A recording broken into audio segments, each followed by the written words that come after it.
and tilt it up so that you can't see under the table at all. Okay, we're recording, so we're live. Oh, we are live now. We are live. Okay, so when do we actually begin the presentation now? Yep, because you're live on Facebook now, and we are starting to have people watch. So. Well, it's 3:30. Yep. Okay. This presentation is being recorded and will become available as a YouTube video. If you have any questions, please leave a comment below. Thank you, and please enjoy the presentation. So today we're going to learn about the history of space travel, from astronomers to astronauts. We've got pictures here representing both ancient astronomers and modern-day scientists.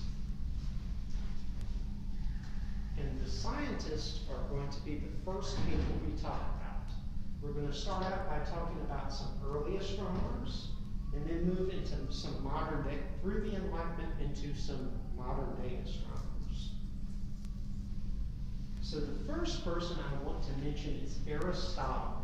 He was a Greek philosopher, but he was also what we call a scientist today, what would be called a natural philosopher back then.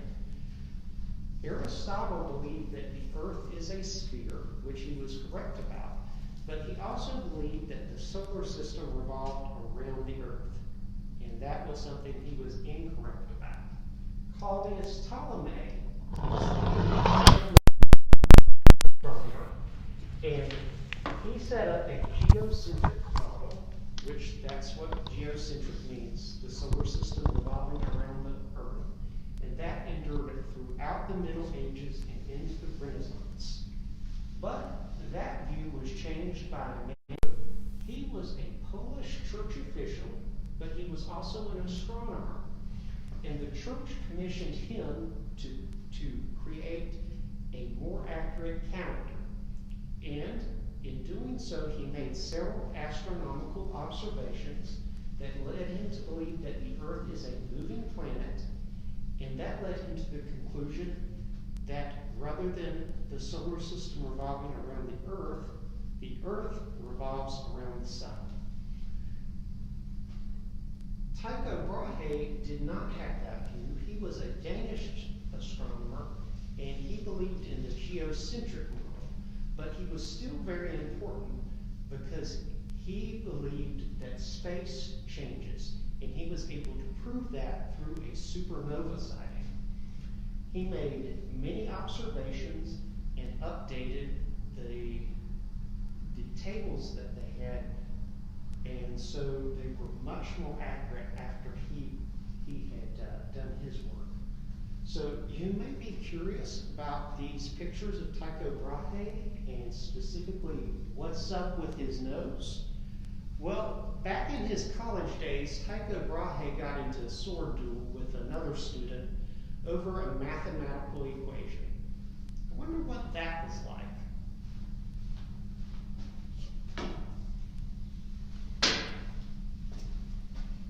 And then, of course, there is pi, which is 3.1415926535589. Excuse me, but the value of pi is 3.14159265359. It most certainly is not. After the third 5, there is an 8. No, after the third 5, there is a 9. Either retract your erroneous statement, or I shall be forced to take drastic action. I refuse. Then I challenge you to a duel. So be it. On guard!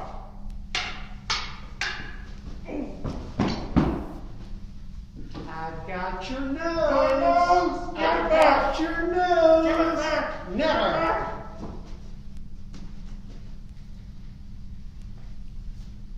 Brahe replaced his nose with a brass prosthetic, and he went on to be such a great scientist that he was awarded an island castle that he used to conduct his studies.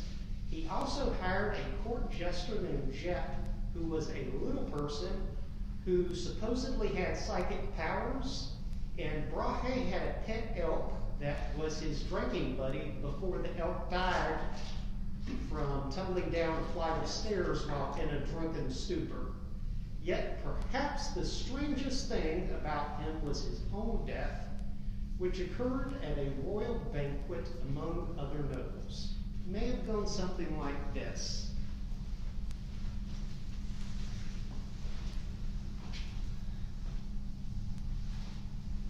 Mr. Brahe, our greatest scientist, how do you do? Well, to be perfectly honest, I'm afraid I've had more wine than I can hold. If you will please excuse Good me. evening, Lady Chatterbox. Why, Lord Talkington, a pleasure to see you. Do you know any news about these other nobles? I First, thought you may I never ask. Do you know the Duke of Earl? Certainly. His wife ran off with one of their servants. No, how scandalous. As I recall, his brother, the Duke of Hazard, had a bit of a drinking problem. Speaking of which, of a drinking problem. The man hasn't shown up sober to a social event in years. Yes, and that doesn't stop him from partaking in the wine once he arrives either. I really must. Did you hear about the Count of Monte Cristo? Excuse me. Mr. Brahe! Mr. Brahe! Where did he go? He must have just left without saying anything. How rude!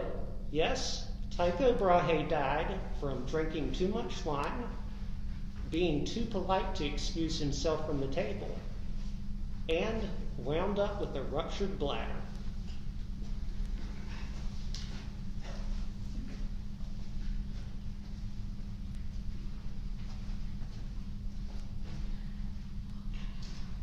Now it's time to move on to some other early astronomers. Galileo was an Italian scientist known for embracing the heliocentric theory put forth by Copernicus. He also built his own better telescope, which he used to discover Jupiter's moons. He also worked on laws of motion regarding falling bodies, that objects with different masses will still fall at the same rate. Due to his embrace of the heliocentric orbit, the Roman Catholic Church put him under house arrest. But the next two were Protestants, so they didn't have to worry about that. Kepler was a Lutheran, and he was also Tycho Brahe's student. But unlike Brahe, he embraced the heliocentric theory rather than the geocentric theory. He also was famous for coming up with the planetary laws of motion, and he wrote a short science fiction story, which is one of the earliest examples of that genre.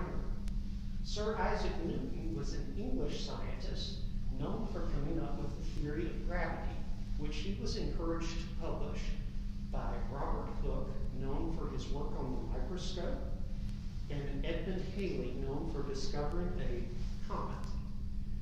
He also worked on his own laws of motion in regards to gravity. So, it's time for our first trivia time.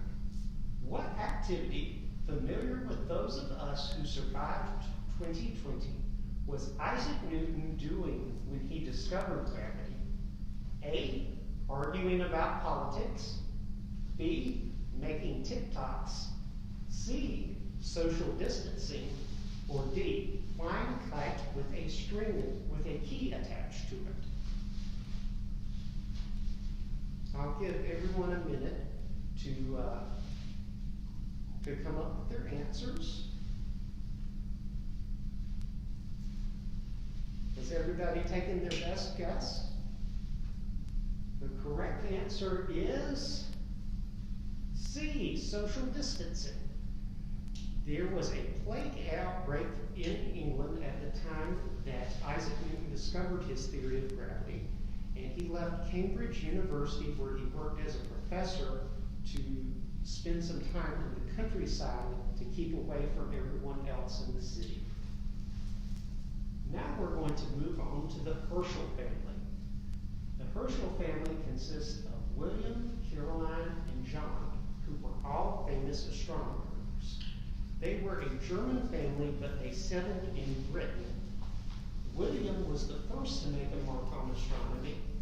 He discovered the planet Uranus, and he founded stellar astronomy, which is astronomy looking at the universe beyond our solar system.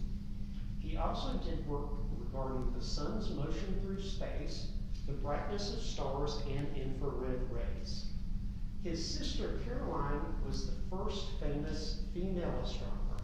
She got her start by helping her brother, but became a famous astronomer in her own right, discovering comets and locating nebulae. And William's son John kept the family tradition going by discovering over 1,200 double stars and charting out 2 galaxies. Now, since this is the history of space flight, and you can't have space flight without flight, we're going to talk about the Wright brothers. So, Wilbur Wright was born in 1867 in Indiana. Orville was born in 1871 in Ohio. Now, neither brother ever received a high school diploma, but they didn't let that stop them from being ambitious. They were entrepreneurs who ran their own newspaper before running their own bike shop. And when they read about a glider pilot's death, they decided to build their own better version of a glider. They moved from the Midwest, where they were from, to Kill Devil Hills near Kitty Hawk here in North Carolina. Their first flight was on December 17, 1903, and after that first flight, they kept on making tweaks to their designs to try to perfect it. Also, they started their own airplane company, and they taught classes about how to fly an airplane to help maximize safety, so people would know how to do it safely. Wilbur unfortunately died of typhoid in 1912. Orville retired not long after in 1915, but he lived all the way till 1948. So one died right before World War I, when planes were still cloth and wood, and Orville lived long enough to see metal airplanes. So, here's the next trivia time question. What is the term for the rivalry between the U.S. and Soviet Union that resulted in the space race? Is it A, the defenestration of Prague, B, the New Deal, C, the Cold War, or D, Desert Storm? I'll give everyone some time to think about their answers.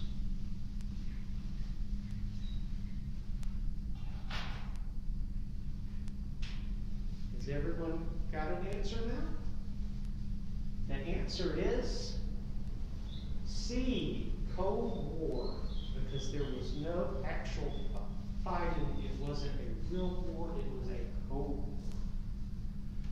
So, during the Cold War, we had this space race going between us and the Soviet Union.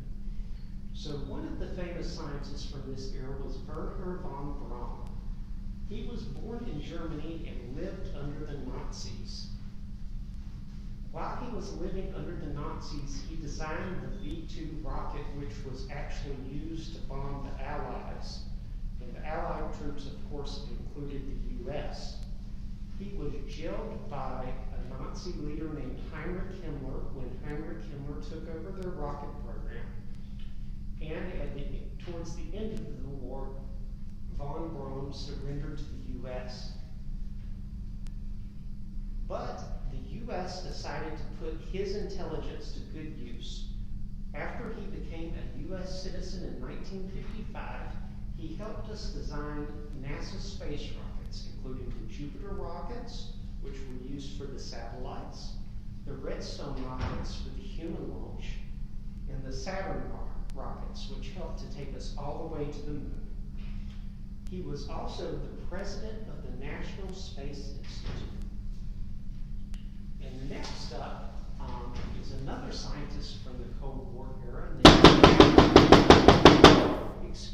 just a moment. Let me get the door. Well, hello there. Hello. If it isn't Katherine Johnson herself. Katherine, we were just about to talk about you. Would you like to tell everyone about your life? Sure I would. Great.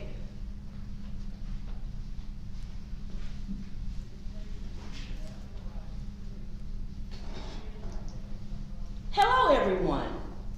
My name is Katherine Johnson. I was born in Sulphur Springs, West Virginia on August the 26th, 1918. As a child, I excelled in school so much that by the age of 13, I was attending high school on the campus of West Virginia State College. I graduated in 1937 and became a teacher. 2 years later, I was selected to be one of the first 3 black graduate students at West Virginia University. This would help to integrate the school, opening it up to many new students of different backgrounds for the future. However, I got married to a man named James Goble, and we had 3 daughters. After that, I went back to teaching. In 1952, I heard about the West Area Computing Section at the National Advisory Committee for Aeronautics, or NACA. Since math was always my best subject, I saw a great opportunity. I soon got a permanent position at their Langley laboratory where I worked analyzing the data for flight plans. My husband and I moved to Newport News, Virginia for my new job, but sadly, he died of cancer in December of 1956. In 1958, NACA became NASA, and I was an important part of this new organization. Our goal was to launch Americans into space, and my trajectory analysis helped to make astronaut Alan Shepard the first American to go into space aboard the Freedom 7 in May of 1961. A year later, John Glenn requested that I personally check over all the math to make sure the computer calculations were correct. Before he set off on the Friendship 7 mission, when he became the first American to orbit the Earth, well, my calculations also helped sync Project Apollo's lunar module with the Lunar Orbiting Command and Service module. This not only made the American mission to land on the moon possible, but it turned out to be a great success. I authored or co-authored 26 research reports before retiring from NASA in 1986. In 2015, I was awarded the Presidential Medal of Freedom, our country's highest civilian honor. That's just part of my story. I'm Katherine Johnson. Well, that was wonderful, Katherine. You've had such an interesting life. Yes, and thank you. Oh, you're welcome. You come back anytime, okay? Thank you so much. You're welcome. See you later. Thank you. Well, Katherine Johnson wasn't the only famous woman of color to work on the space program. There were some others, including Mary Jackson and Dorothy Vaughan. But now it's time to move on to astronauts. And it's also trivia time again. So which Soviet cosmonaut was the first person to travel into space? Is it A, Peter Ilyich Tchaikovsky, B, Yuri Gagarin, C, Valery Tchaikovsky, or D, Arvidas Sabonis? I'll let everyone take a minute to make up their minds and decide on their answer.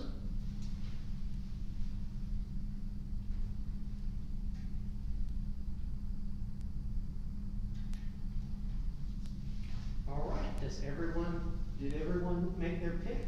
Let's see if you're right. The answer is B, Yuri Gagarin.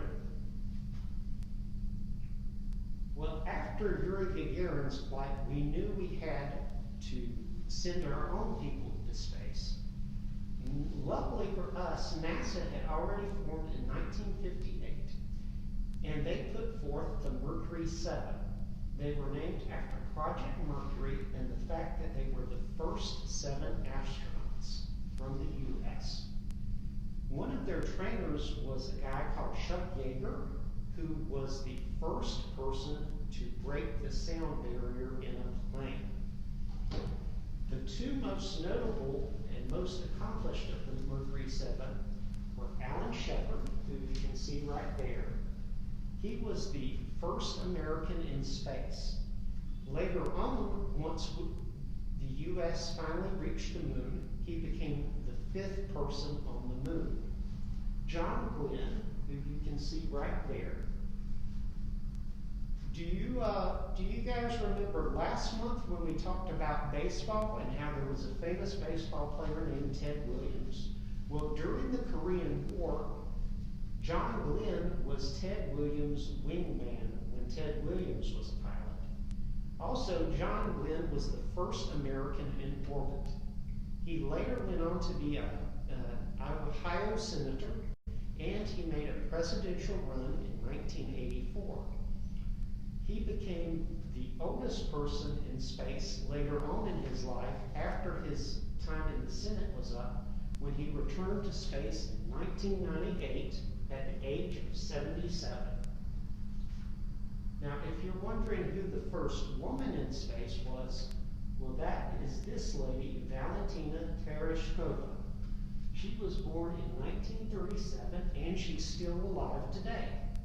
She was born near the Volga River, which is in an area just northeast of Moscow, and she left school to get work at the age of 16, but she was very smart and continued her education through correspondence courses.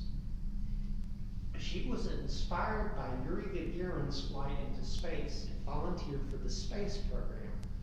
But there was a problem. She didn't have any piloting experience. But she was accepted anyway due to the fact that she was an expert parachutist, which was another important skill for astronauts to have at that time. She was given 18 months of training so that she would know how to pilot the plane and know all that there was to know about going into space. And she blasted off to become the first woman in space aboard the Vostok 6. Her husband was also a cosmonaut, and she went on to become a celebrated hero in her country and even around the world because she has carried the Olympic torch twice. Next up is Neil Armstrong. Now, Neil Armstrong was the first man. Oh, hold on a minute.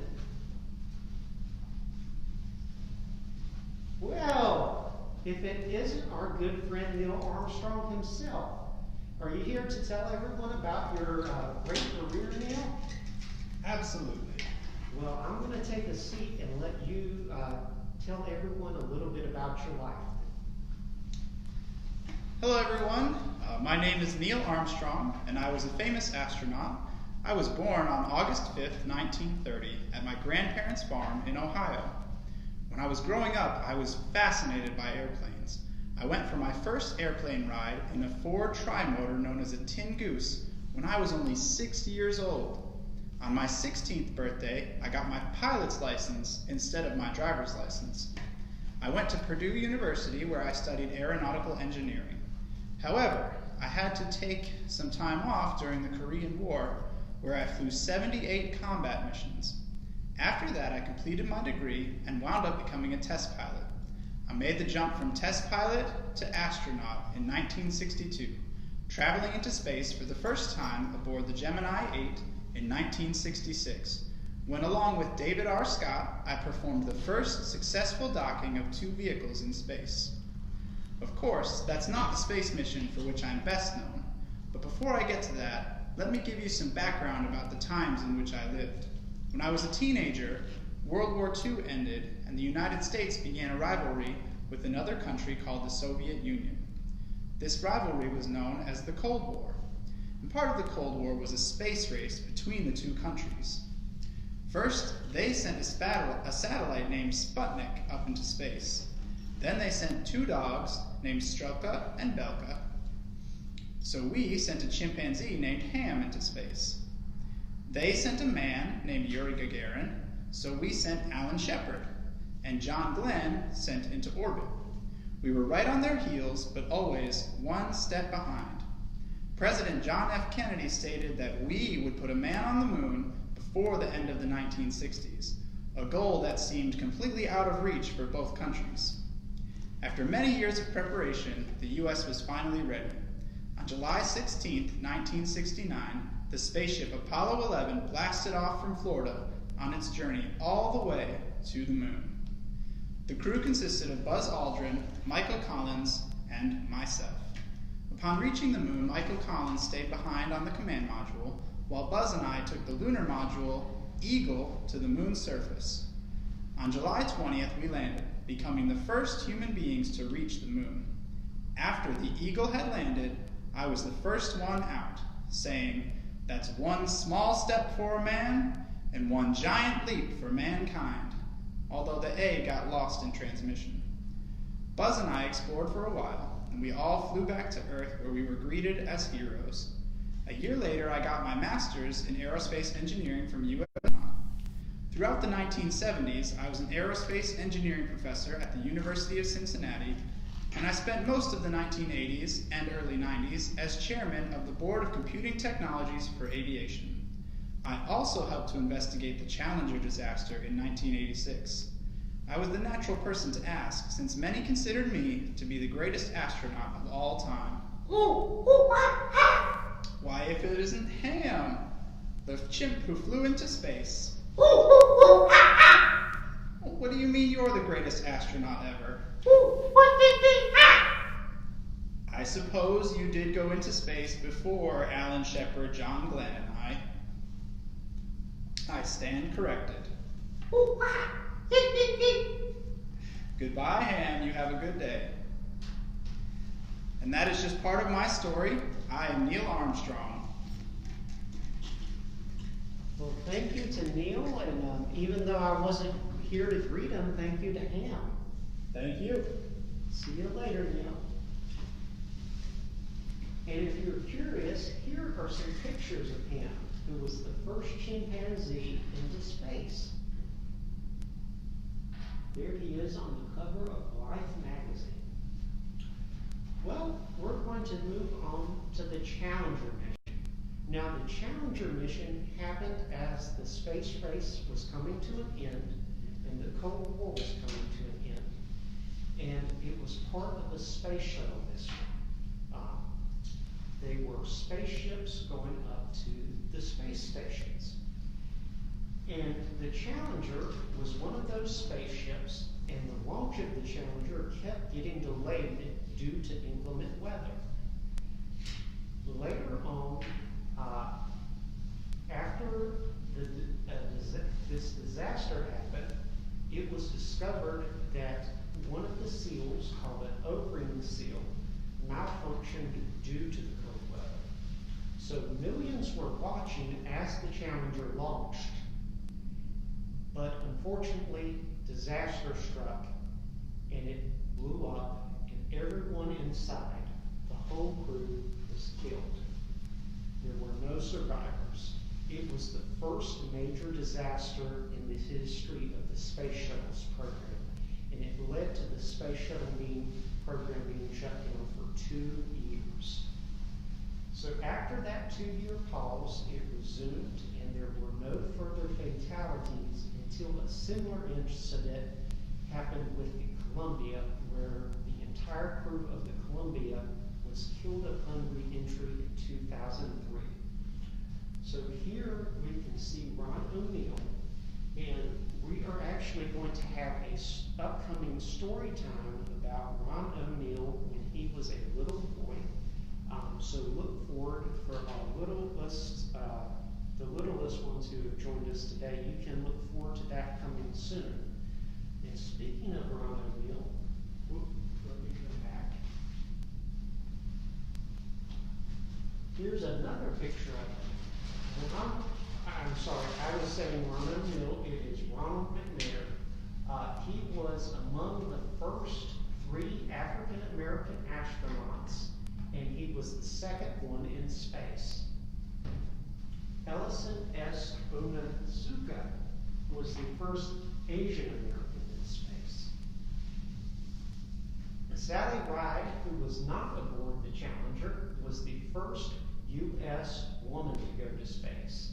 And Judith Resnick was the second woman in space. She was the first of Jewish descent, and unfortunately she was on the Challenger.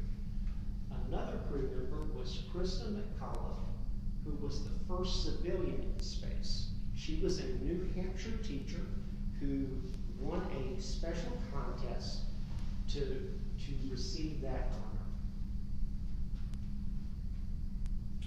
So it's time for our last trivia time. Who was the first African American woman to become an astronaut?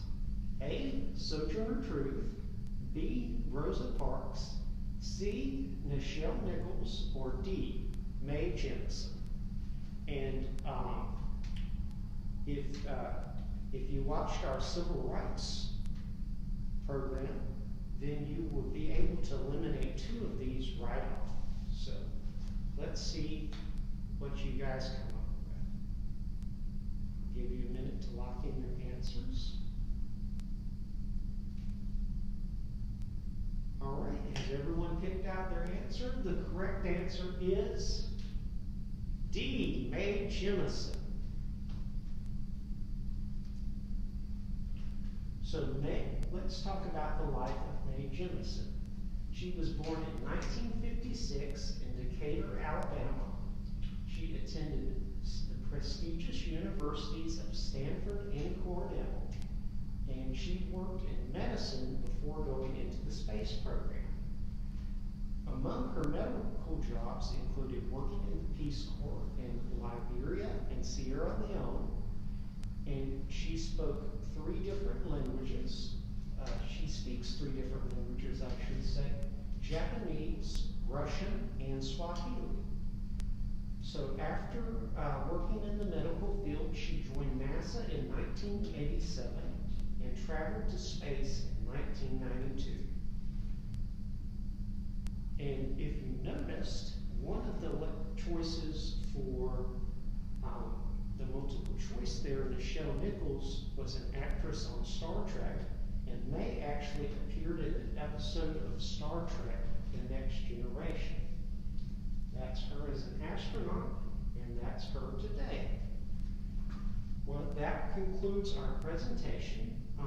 You can think of any questions that you have while I'm flipping through my citations here. So go ahead and be thinking about questions you want to ask.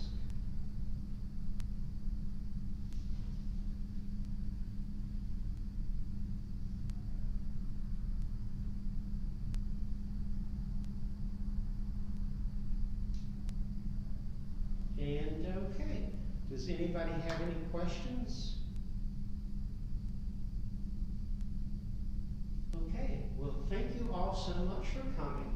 And if you would like me to email you a copy of this presentation, you can email me at jminter@leecountync.gov. Thank you all so much for coming. Goodbye.